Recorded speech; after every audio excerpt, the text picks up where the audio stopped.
Estamos com mais um programa Bando da Leitura especialmente para vocês.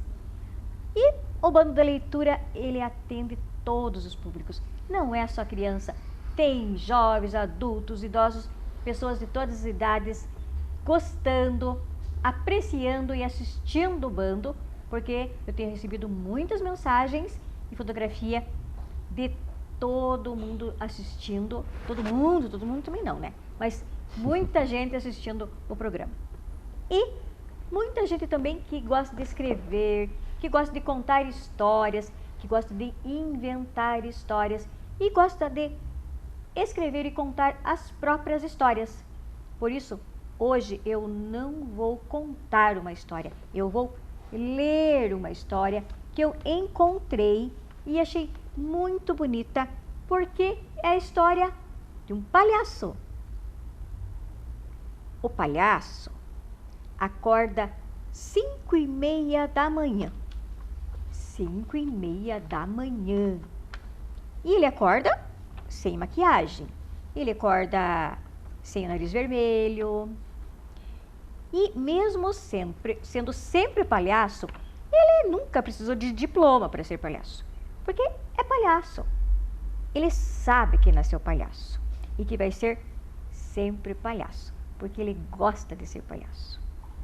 Porém, no mundo atual, principalmente, há uns 500 anos mais ou menos, não dá para ser só palhaço. Não dá. Porque só ser palhaço é uma profissão que não se vira sozinha.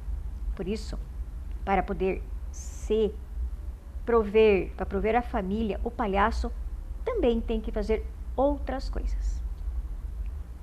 Ser palhaço não enche barriga. É por isso que esse palhaço da história que estou contando, ele fica lá em pé, em frente ao espelho, depois do café.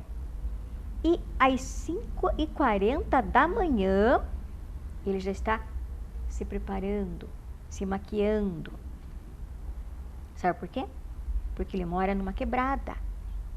Ele mora num lugar longe. Quebrada que ele fala que mora na quebrada porque é longe, não é no centro. Não é aqui no centro da cidade. Não, é bem longe da cidade. Bem fora do centro. E aí, nesse lugar que mora também bastante gente e cada um se vira como pode. Bom, o palhaço termina o café, faz a maquiagem, veste uma roupa de palhaço, bem de palhaço. E sabe o que ele faz? Ele espera o irmão dele. Não, o irmão dele não é palhaço. Não, o irmão dele é artesão de algodão doce. O irmão dele faz aquelas delícias de algodão doce. E aí, ele pega os algodão doce, ele coloca no plástico, 20 algodões doces que ele vai vender. R$2 cada um. E ele coloca naquele tubo de PVC.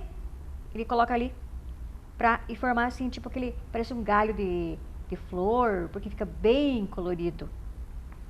E aí, lá vai o palhaço para vender o seu algodão doce.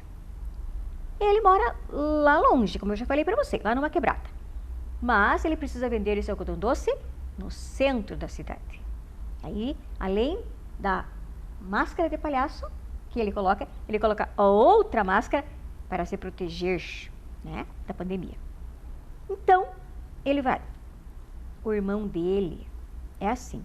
O irmão dele é artesão e o palhaço é o vendedor. Cada um é cada um. O irmão dele não seria um bom palhaço. E ele também não seria um bom artesão. Por isso, os dois juntos se entendem e cada um faz a sua parte. Não adiantaria nem trocar, porque ninguém é igual, né? Ninguém é igual a ninguém. E aí, o palhaço sai. E ele vai. Porque o que não lhe falta, nem para ele nem para o irmão, é alegria por conseguir e transformar o corre da vida numa alegria. E a noção da realidade nem sempre é esperança, mas ele espera vender os 20 algodões doces e conseguir R$40. É assim. Na quebrada tem que ser alegre. Palhaço tem que ser alegre. Mesmo com uma lotação cheia, mesmo carregando aquele PVC, ele olha ali, ele enxerga um galho de flores ou balões coloridos. E é muito bonito de ver aquela cena. O palhaço chegando ali no calçadão, carregando aquele presente para as crianças, que as crianças adoram. Quem não gosta de um algodão doce? O amanhã é meio incerto. O único certo, o único amanhã e a única manhã certa é, sem dúvida nenhuma, aquele PVC com algodões para ser vendidos. E sem baixo astral, porque afinal, quem vende algodão doce é o palhaço. Por isso, um viva para o palhaço. E este texto eu li aqui e achei lindo. Aqui também tem outro conto. São crônicas, são contos do dia a dia. E eu gostei tanto dessa crônica, desse texto, O Palhaço, que eu descobri que esse panfleto, que a gente podia chamar de panfleto, chama-se fanzine. Fanzine marginal literário independente. Porque a história do palhaço pode até não estar nos livros. Ela está lá na casa do palhaço, e está aqui escrita. E eu gostei tanto que eu trouxe aqui o autor. O palhaço não veio, quem sabe um dia, mas eu trouxe o autor, aquela pessoa que observou, que olhou, que prestou atenção na vida desse palhaço e resolveu contar aqui nesse fanzine.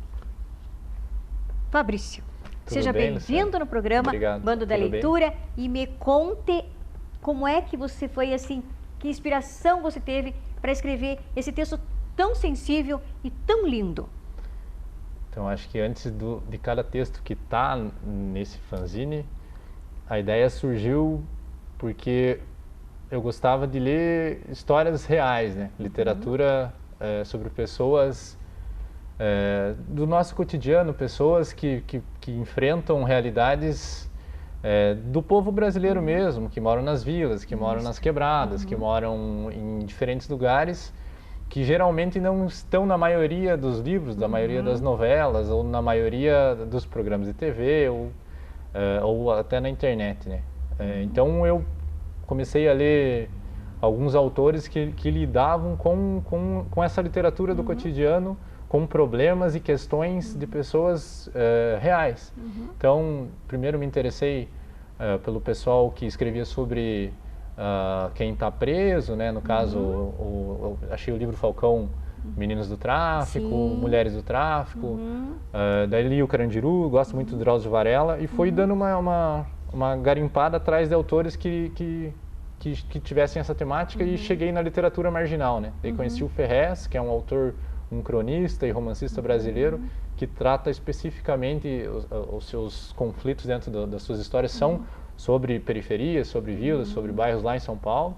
E do Ferrez conheci o Sérgio Vaz, que é um poeta marginal, que também gostava muito de poesia, mas via que na quebrada não tinha com quem falar de poesia, não tinha com quem falar de livros, e acabou montando um sarau num bar lá na quebrada dele, na vila dele.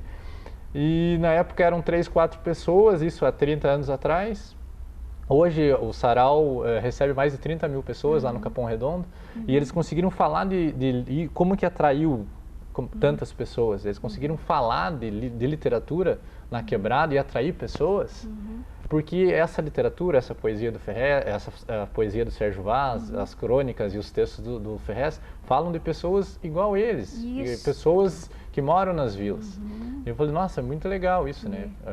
O problema do rapaz que pega ônibus para ir trabalhar do outro lado da cidade, a história, ele também tem conflitos psicológicos, ele também está passando por drama, a história dele também é importante.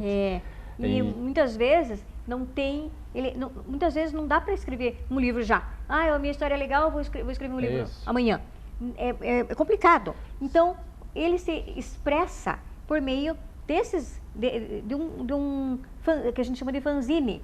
Mas ele pode ir escrevendo, porque o importante é a gente escrever, lavar a alma, colocar para fora e contar. e muitas vezes contar para alguém que também queira escrever. Você pode escrever sobre a tua vida. Tem alguma coisa assim, aconteceu alguma coisa hoje, eu peguei um ônibus ou eu caí na rua sem querer, né? Sim. E aí chega em casa e escreve. E vai guardando lá. Tudo bem. Gaveta, não gosta, gaveta fica lá. Lê, né? Fica lá. Mas você pode escrever, ir guardando isso, quem sabe um dia você pode montar assim. Por exemplo, isso aqui é de poesia, né? Foi uma colega minha, Tati Marcondes, que montou um livro de poesia. São poetriques, né? São poemas curtinhos, 3 linhas. Então, a gente vai escrever. O importante é que a gente escreva, né? O mais importante é que a gente escreva, que guarde isso. Um acontecimento da vida, alguma coisa que aconteceu, do dia a dia. E quando fala de literatura marginal, né? É leitura, não significa que é uma leitura que é ruim, que não presta, que não vai para ler. É que está à margem, quando a gente está assim, porque amanhã não vai dar certo de eu escrever um livro. Hoje tinha uma ideia, amanhã eu escrevo. Publico. É mais complicado. Mas não custa nada eu pegar a minha história e escrever e deixar lá, num caderno, num papel, num guardanapo, né? Sim. E lá, escrever.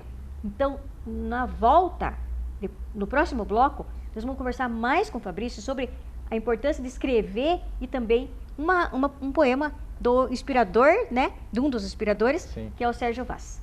A gente já volta, fique aí porque tem poesia e tem história e tem literatura.